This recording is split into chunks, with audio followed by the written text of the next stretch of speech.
Սիրելի հայրենակիցներ, մի քանի օր է տարբեր քպեականներ, տարբեր առիթներով, չգիտես իմ անունը հնչեցնելիս եւ Անիֆի մասին հարցադրումներ անելիս,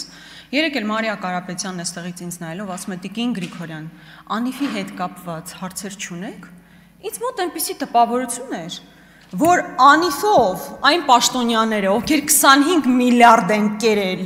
այդ պաշտոնյաներին արդեն պոլին են տվել, կալանավորել են, 25 միլիարդներ բերել պետական բյուջե են վերադարձրել,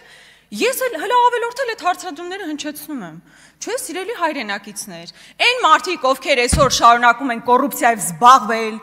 ուտել պետական գումարները, շարունակում են լինել ազատության մեջ։ Եվ այն մարդիկ, ովքեր համարձակվում են ընդդիմադիր հայացքներ ունենալ, այո, իրենց հետևից պետք է մի ամբողջ գումար տակ ուղարկել, մասկի շոուներ անել, պոլին պարկացնել, ասֆալտին փռել։ Սա է այն երկակի ստանդարտները, որի շրջանակներում մենք ապրում ենք։ Երբ Գյումրվա դեպքի մասին էինք խոսում, Գյումրու դեպքերի մասին էինք խոսում, որպես հակափաստարկ բերում էին բատեսեք մեր համայնքապետերից էլ Էջմիածնի համայնքապետ Դիանա Գասպարյանն է լքել պաշտոնը։ Ես ուզում եմ ձեզ հիշեցնել, որ Դիանա Գասպարյանը պաշտոնը լքելիս մի հայտարարություն է տարածում, որ բա գիտեք ընտանեկան, բառացի չեմ ասում, բայց էությունը սա էր, որ ընտանեկան կարգավիճակով պայմանավորված, այսինքն ավելի շատ ուզում եմ ժամանակ անցկасնել ընտանիքիս հետ, ես լքում եմ պաշտոնը։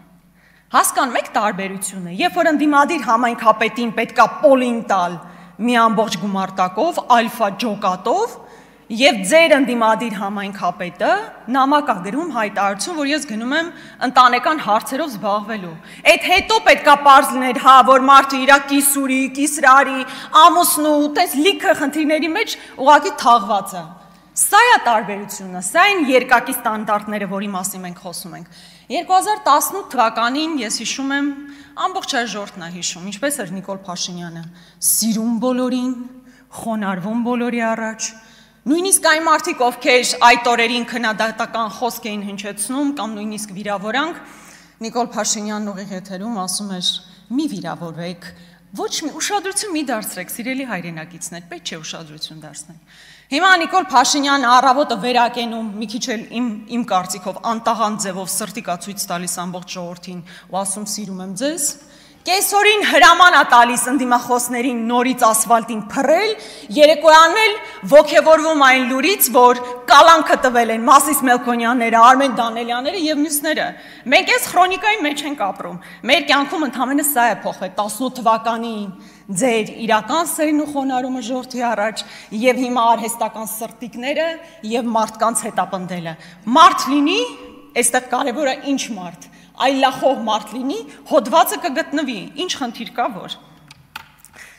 Իմ գործընկերը խոսեց, բայց ես ուզում եմ իմիջիալոց այս ամեն ինչի մասին, որ խոսում ենք, Հովիկ Աղազարյանն է կենթանի օրինակ այստեղ նստած։ Մարդը երբ որ ԿՊ ֆրակցիայում էր, ոչ քրեական գործեր էր շալակել մարդը, մի սուրբ մարդ։ Հենց դուրս եկավ, որովհետև չկատարեց Նիկոլ Փաշինյանի հրամանը, պարզվեց իր ընդհանրապես խի պետք է մենք իր անձնական կյանքի մանրամասներն իմանայինք։ Հա, ինչու պետք է այդ ամեն ինչը տեղի ունենար։ Մարդն իր անձնական կյանքի գաղտնիության իրավունք ունի։ Պարզվեց այդ սուրբ մարդը ամենավերջին բառերով սկսեցիք խոսել այս մարդու մասին։ Քրեական գործերը շալակած նստած է։ Այդ է տեղի ունենում, երբ որ ձերոնքական, հա, եւ մարդը որոշում է հակադրվել։ Հաջորդը։ Տեղից մի խոսացեք։ Պարոն Աղազարյան, հասկանում եմ հաճելի է, բայց մի խոսացեք տեղից։ Երբ որ վերջերս Ռուբեն Ռուբինյանը Վարդան Ղուկասյանի մասին խոսելիս, դեռ մեղադրանքը նույնիսկ չառաջադրված, մարդը եզրակացությունը տալիս է, ասում է կաշառակեր սրիկա։ Հետո ասում է դա իմ քաղաքական գնահատականն է։ Քաղաքական գնահատական է։ Հիմա Կոչուբաևը, փաստաբան, ընդդիմադիր հայացքներ ունեցող, շատ սուր բառապաշարով, ես անձնապես չէի ցանկանա նման բառապաշարով ստատուս կարդալ, բայց ամեն դեպքում քաղաքական գնահատական է տալիս։ Բայց ինչու է քաղաքական գնահատական տվող իշխանական ներկայացուցիչը հանգիստ խոսում, իսկ քաղաքական գնահատական տվող փաստաբանը ալֆա ջոկատի միջոցով պոլին պարկացվում, բայց ալֆա ջոկատը Ռուբինյանի հետևից չի գնում։ Նորից երկակի ստանդարտներ։ Եվ գաղտնալսման մասին մի բան էլ ասեմ, համատարած գաղտնալսում են, սիրելի ժողովուրդ, մեր անձնական կյանքի իրավունքը ամբողջությամբ խախտված է։ Յուրաքանչյուրս չգիտենք այն, որ մենք քաղաքական գործի չենք, հատկապես ընդդիմադիր ենք, գիտենք, որ մեզ գաղտնալսում են։ Միայն չգիտեմ, մեր երեխեքին էլ եք արդեն գաղտնալսում, թե չէ, մենակ այդտեղ մի փոքր կասկած ունեմ։ Համատարած գաղտնալսումներ են։ Վերջերս հրապարակվում է մի ձայնագրություն սրբազաներից մեկի մասնակցությամբ եւ գործ չի հարուցվում բուն գաղտնալսման դեպքի առիթով։ Այլ գործ է հարուցվում այդ գաղտնալսման ներքո ստացած ինֆորմացիայի առիթով։ Իմ գործընկեր Քրիստինե Վարդանյանը նշեց, երբ Վանեցյանի հետ կապված գաղտնալսում կար, այդ գաղտնալսման բովանդակությունը քննարկման առարկա չդարձավ։ Իսկ բովանդակությունն էր, որ ասվում էր, դատական իշխանության ուղիղ ներգործություն կա, ասվում էր ուզեք չուզեք, պետքա կալանքի տակ։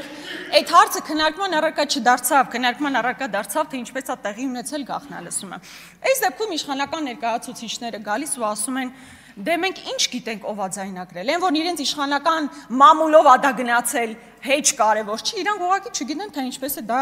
ձայնագրվել, իսկապես սիրելի ժողովուրդ, ուշադիր եղեք, Big Brother is watching you, ինչպես ասում են։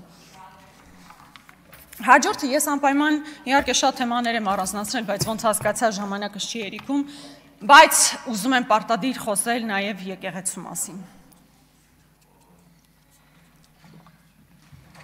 Սիրելի հայրենակիցներ, ցանկացած իրադարձությանը հետևելիս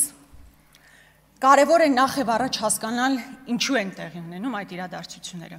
Ոչ միայն ինչ է տեղի ունենում, այլ ինչու է տեղի ունենում, որոնք են այն մոտիվները, որոնց հիման վրա տեղի են ունենում այդ գործընթացները։ Այս մարդիկ 18 թվականին իշխանության գալուց հետո սելֆիներ էին անում կաթողիկոսի հետ, տարբեր եկեղեցական արարողություններին էին մասնակցում։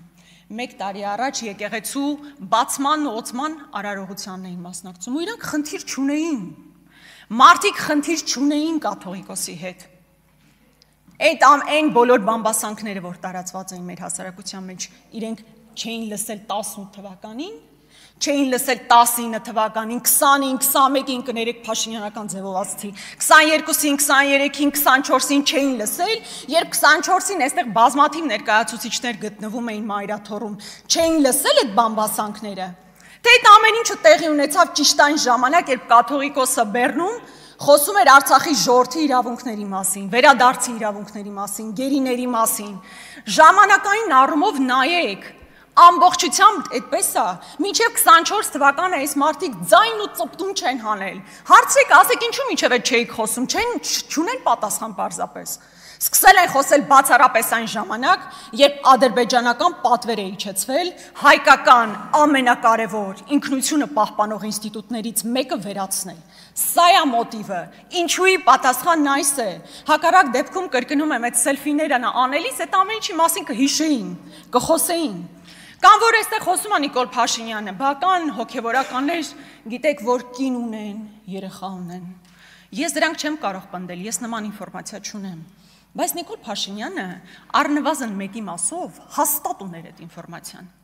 Առնվազն մեկի մասով, ու այդ մեկին նշանակել էր ամենակարևոր պաշտոններից մեկում իր կառավարության։ Այդ ժամանակ չգիտեր դրա մասին, այդ ժամանակ պետք էր արեցիք, բայց ժամանակ խոսեիք, բայց ժամանակ մի այսպես մի խմբով հավաքվեիք, գնայիք կոնկրետ այդ թեմի առաջնորդի հետևից։ Չեք գնացել, չէ՞։ Որովհետև խնդիր չունեիք դուք դրա հետ։ Ձեր խնդիրն առաջացել է բացառապես ադրբեջանական պահանջից հետո։ Եվ այստեղ ոգևորությամբ ես տեսնում եմ, թե ինչպես են մարդիկ սատարում մի կարգալույց հոգևորականի, ում քաղաքական իդեալը Կադիրովն է։ Եթե ձեր բառապաշարով խոսեի, մի փայլուն ռսաստրուկ, բա գնացեք, այո, գնացեք Կիրակի օրը, կարգալույց եղածի պատարագին մասնակցեք, Կադիրովի անունով կերթվեք, չմոռանաք, բայց սա իսկապես ողբերգություն է։ Որտեղ հասել է ձեր ձեռքը, ապականել եք, քանդել եք, ավիրել եք։ Հազարամյակներով հայերով բնակեցված Արցախում այսօր մարդ չի ապրում ձեր արկածախնդիր քաղաքականության հետևանքով։ Հիմա էլ 1700-ամյա եկեղեցին ուզում եք քանդեք։ Դա է ձեր ոճը, դա է ձեր ձեռագիրը։ Քանդել ցանկացած բան, որ հայկական ինքնության մասին է, հայ ժողովրդի պահպանման մասին է, սա եք դուք։ Ու 18 թվականին սիրո եւ հանդուրժողականության մթնոլորտ հաստատելու ձեր խոստումներից 7 տարի հետո Ամենուր թշնամանք է, եղբորը հանել եք եղբոր դեմ, հոգևորականին հանել եք հոգևորական եղբոր դեմ։ Սա է ձեր ձեռագիրը, բայց ուզում եմ վստահաբար ասել, 1700-ամյա եկեղեցին մնալու է, դուք գնալու եք։ Շնորհակալություն։ Ես ելույթ կունենամ արտահերտ ելույթ։